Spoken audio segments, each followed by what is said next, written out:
श्री महाप्रज्ञ गुरवे नमः। जिसके सांसों में रहता है शाश्वत शांति का स्पंदन, उस महाप्रज्ञ को वंदन, उस महाप्रज्ञ को वंदन। सत्य अहिंसा अनेकांत को अर्पित जिसका तन मन, उस महाप्रज्ञ को वंदन, उस महाप्रज्ञ को वंदन। जिसके सांसों में रहता है शाश्वत शांति का स्पंदन, उस महाप्रज्ञ को वंदन, उस महाप्रज्ञ को वंदन।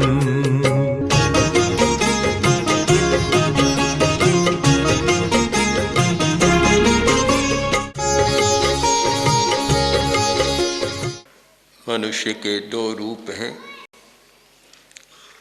एक अन्नमय पुरुष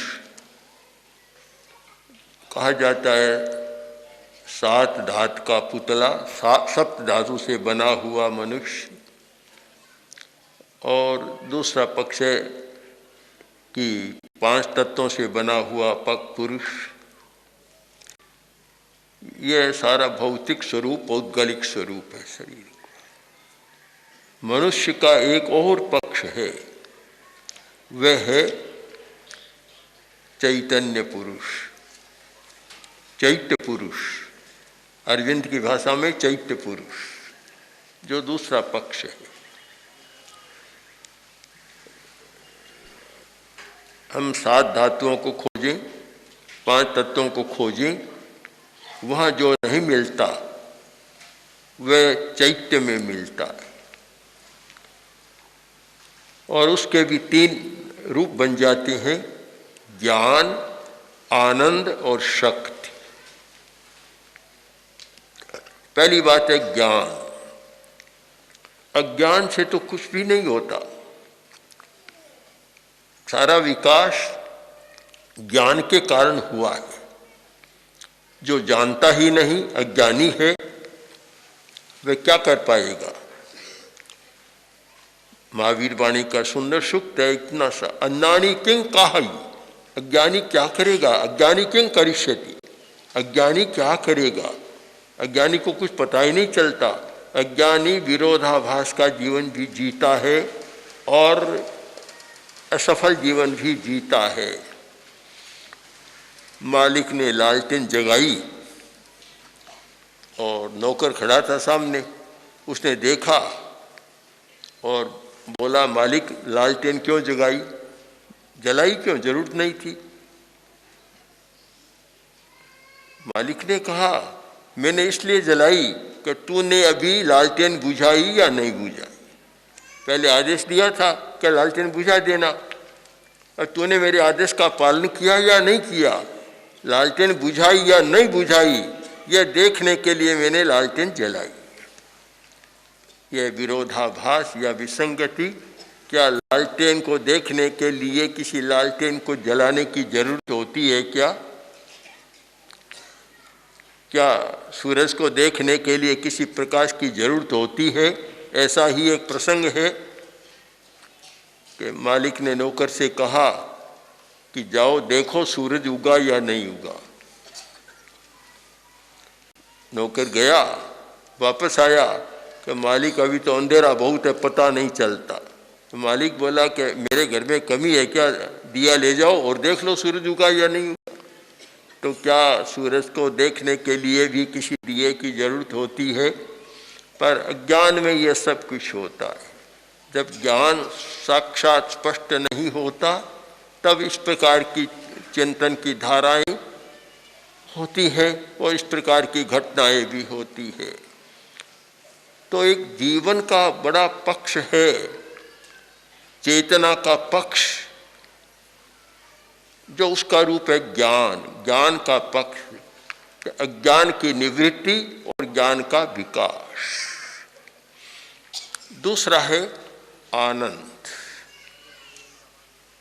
एक ज्ञान पक्ष, दूसरा भाव पक्ष है। भाव पक्ष में आनंद, वह जीवन बहुत महत्वपूर्ण होता है जिसमें आनंद होता है।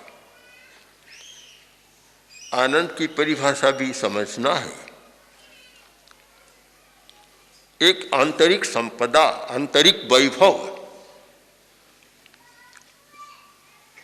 संस्कृत का धातु है टू नदी समृद्ध हो, एक समृद्धि जो नंदी, आनंद, नंदन, नंदन भी ऐसे ही होता है। तो एक आंतरिक समृद्धि, यानी इतना आदमी समृद्ध है कभी दुख का अनुभव नहीं करता। दुख और सुख ये दो शब्द बहुत प्रचलित है। इनके साथ दो शब्दों को और समझना है, दुखानुबंध और सुखानुबंध। एक दुख है और एक दुखानुबंध, यानी एक बार दुख होता है उसकी परंपरा चलती है, वह दुखानुबंध। एक बार सुख होता है और उसकी परंपरा चलती है, वह है सुखानुबंध। सुख और दुख अल्पकालिक, एक समय के लिए होते हैं। कुछ समय के बाद दुख का संवेदन भी समाप्त हो जाता है और सुख का संवेदन भी समाप्त हो जाता है। किंतु दुखानुबंध है वह दीर्घकालिक होता है, उसकी परंपरा चलती रहती है। और सुखानुबंध में सुख की परंपरा चलती रहती है। सुख दुख की अपेक्षा दुखानुबंध और सुखानुबंध पर ज़्यादा ध्यान देना चाहिए। तो एक ऐसा आचरण, ऐसा व्यवहार जिससे क्षण भर तो सुख मिलता है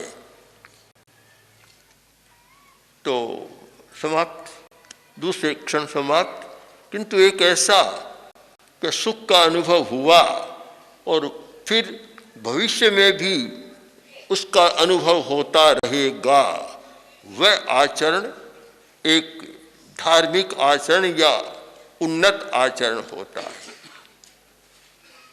और आदमी ऐसा कोई काम करता है कि दुख हुआ, समाप्त हो गया, किंतु दुख का अनुबंध बराबर चलता रहता है।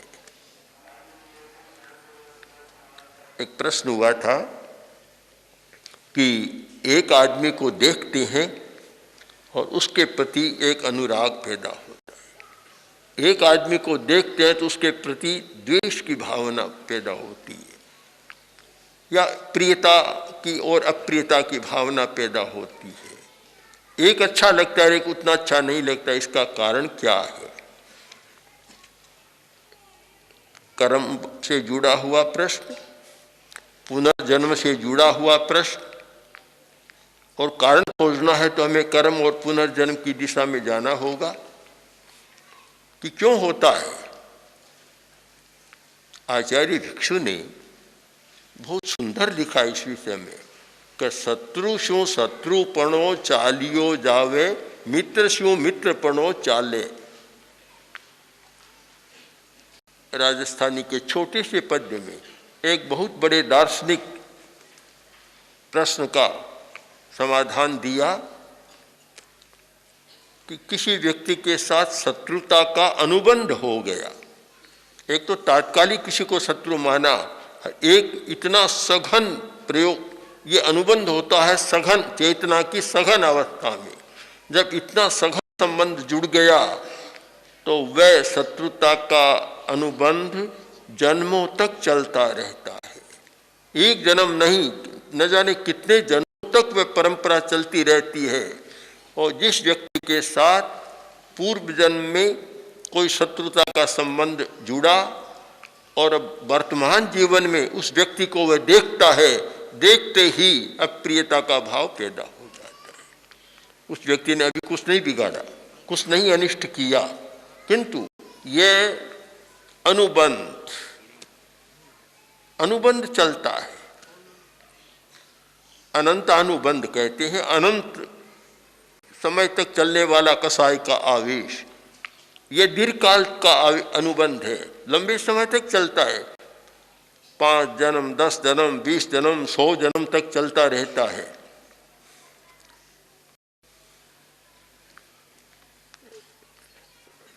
कांटा चुभा और भगवान बुद्ध ने उसका उत्तर दिया कि मैंने किया था इसलिए मेरा पैर कांटे से बिद्ध हो गया। अब कांटे चुभने को भी अतीत में खोजा, कर्म में खोजा और पूर्व जन्म में खोजा।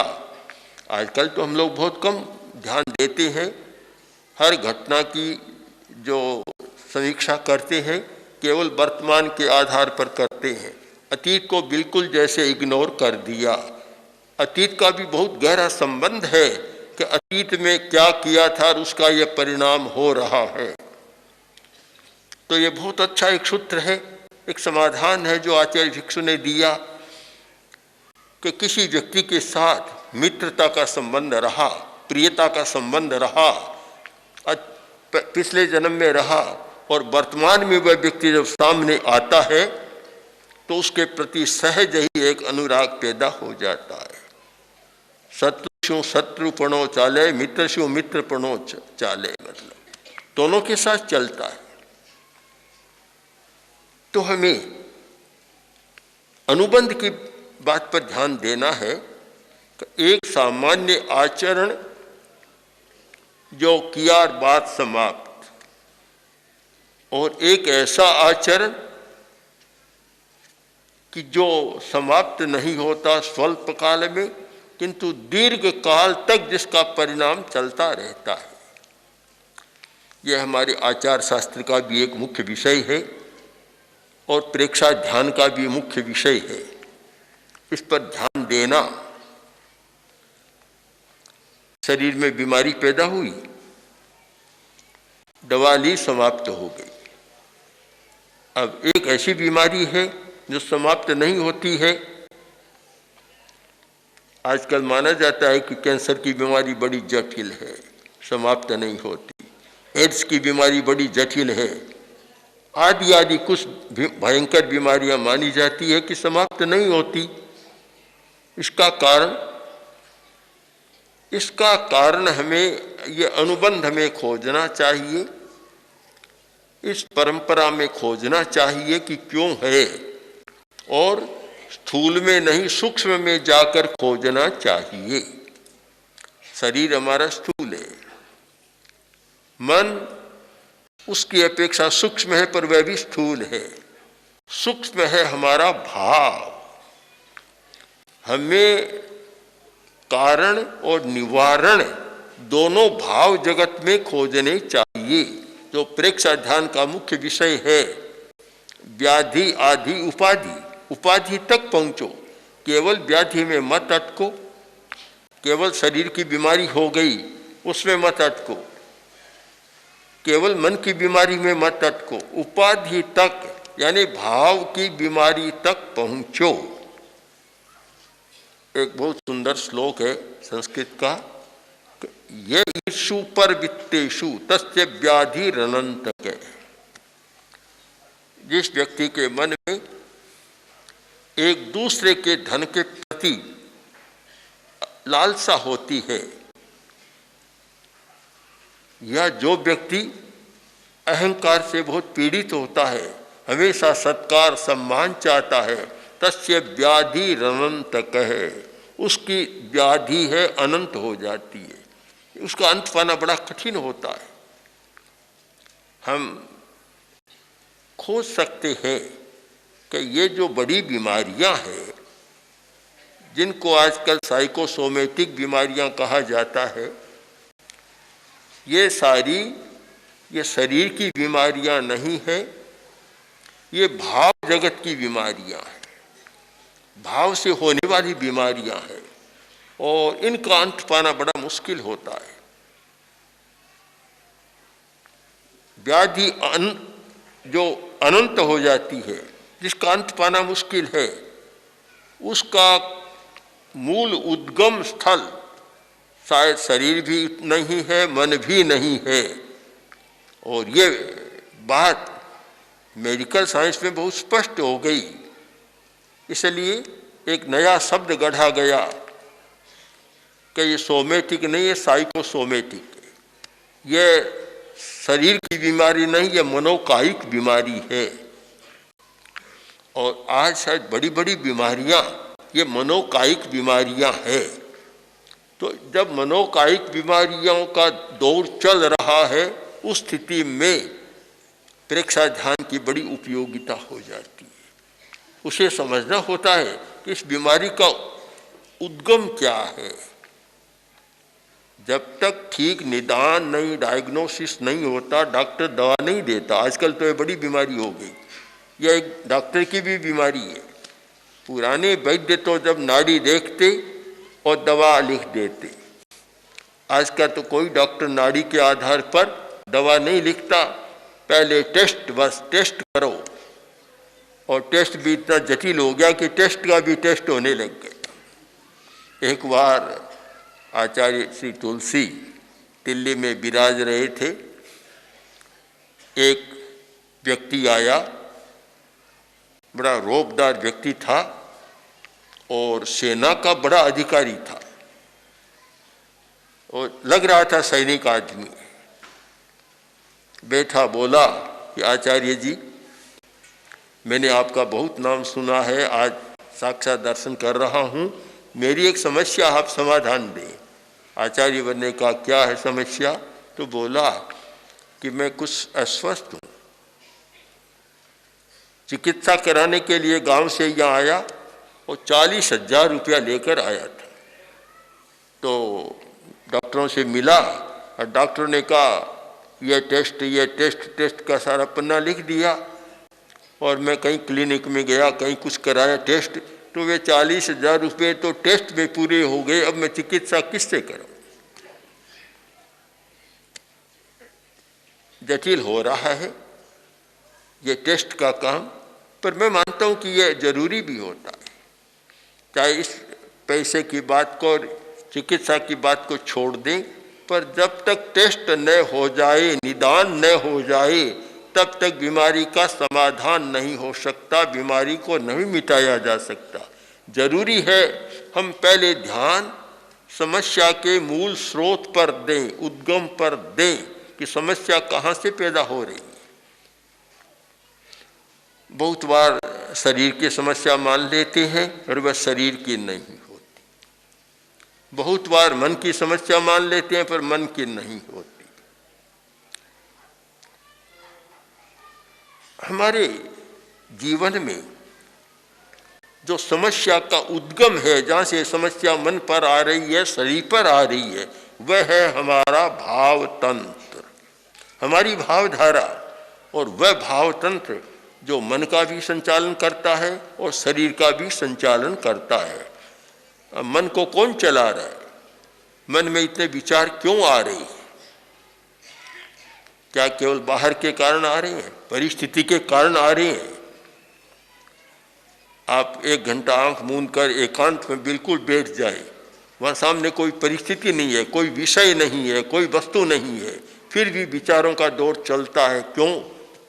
कि चलाने वाले के पास इतना बड़ा भंडार है भाव के पास, कि वहाँ से वे स्पंदन आते हैं और मन प्रकंपित होता रहता है, मन चलता रहता है। जब तक हम भाव तक पहुँचने का प्रयत्न नहीं करेंगे, न धर्म की बात समझ में आएगी और न अधर्म की बात समझ में आएगी। न कोई अधर्म का निदान होगा, न कोई शरीर की व्याधि का निदान होगा, और न कोई मन की समस्या का निदान होगा। हमें निदान करना है तो भाव तंत्र तक पहुंचना है, और चिकित्सा करनी है तो भी वहां तक पहुंचना होगा। दोनों वहां होते हैं। इसलिए हमें उपाधि पर अधिक ध्यान देना है, और वहीं से यह अनुबंध होता है। एक आदमी चल रहा है, चाहे साधु है चाहे गृहस्थ है, पैर से एक कीड़ा मर गया, चींटी मर गई। हिंसा तो हुई, पर यह हिंसानुबंधी हिंसा नहीं, वेरानुबंधी वेर नहीं है। हिंसा हुई और उसका थोड़ा सा बंद हुआ और वह समाप्ति भी थोड़ी सी क्रिया में हो जाता है। और एक जो क्लिष्ट परिणामों से होता है, क्लिष्ट भावों से होता है। संक्लेश, क्लेश, महर्षि पतंजलि जी से क्लेश कहा गया। क्लेश जैन परिभाषा में संक्लिष्ट परिणाम, संक्लिष्ट भाव, बात एक ही है। जो क्लेशपूर्ण भाव धारा और परिणाम से जो होता है वह अनंतानुबंधी यानी दीर्घकालानुबंधी होता है। तो इसलिए मूल बात वहीं पर आती है कि हमें भाव पर अधिक जागरूक रहना है। सुखानुबंध और दुखानुबंध इसको समझना है, और उससे परे जो है आनंद, आनंद यह सुखानुबंध दुखानुबंध दोनों से परे की बात है। आनंद जिसमें संवेदन नहीं होता, अनुभूति होती, अनुभव होता है, और वह पदार्थ निरपेक्ष होता है। सुख तो पदार्थ सापेक्ष है, आनंद पदार्थ निरपेक्ष होता है, और वह आंतरिक रसायनों के कारण या आंतरिक परिणतियों के कारण होने वाला है। उसमें किसी पदार्थ की जरूरत नहीं रहती। एक व्यक्ति ध्यान में बैठा है और इतने आनंद का अनुभव कर रहा है, कुछ मिल नहीं रहा है, पर हो रहा है। क्यों? कि वह भीतर से आ रहा है, वह हमारे स्वभाव से आ रहा है। स्वभाव, आनंद हमारा स्वभाव है। हम समृद्ध हैं, हम कोई गरीब नहीं है, वैभवशाली है, कोई भिखारी नहीं है।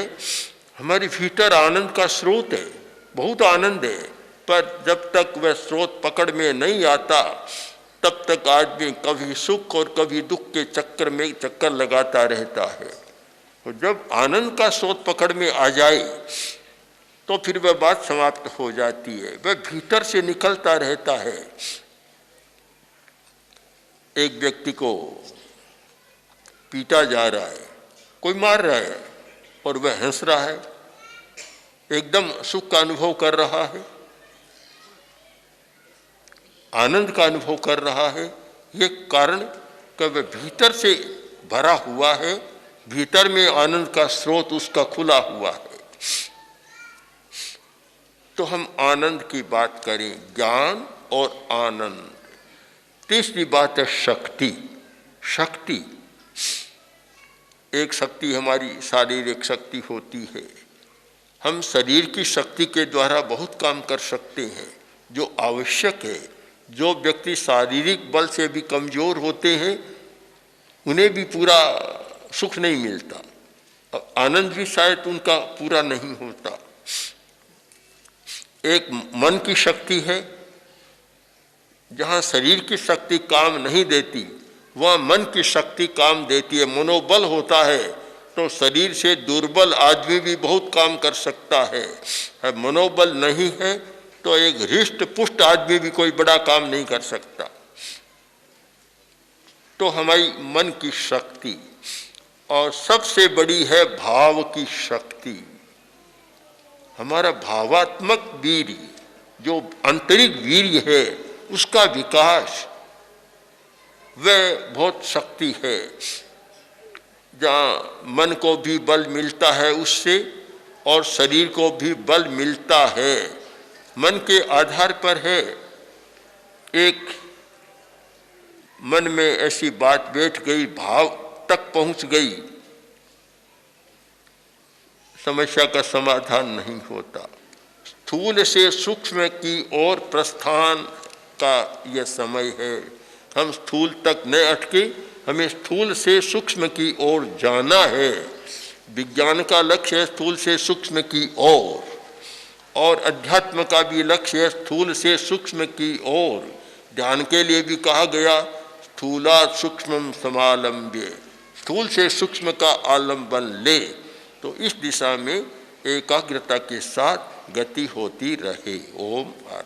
ओम श्री महाप्रज्ञ गुरवे नमः। ओम श्री महाप्रज्ञ गुरवे नमः। ओम श्री महा महाप्रज्ञ गुरवे नमः। ॐ श्री महाप्रज्ञ गुरवे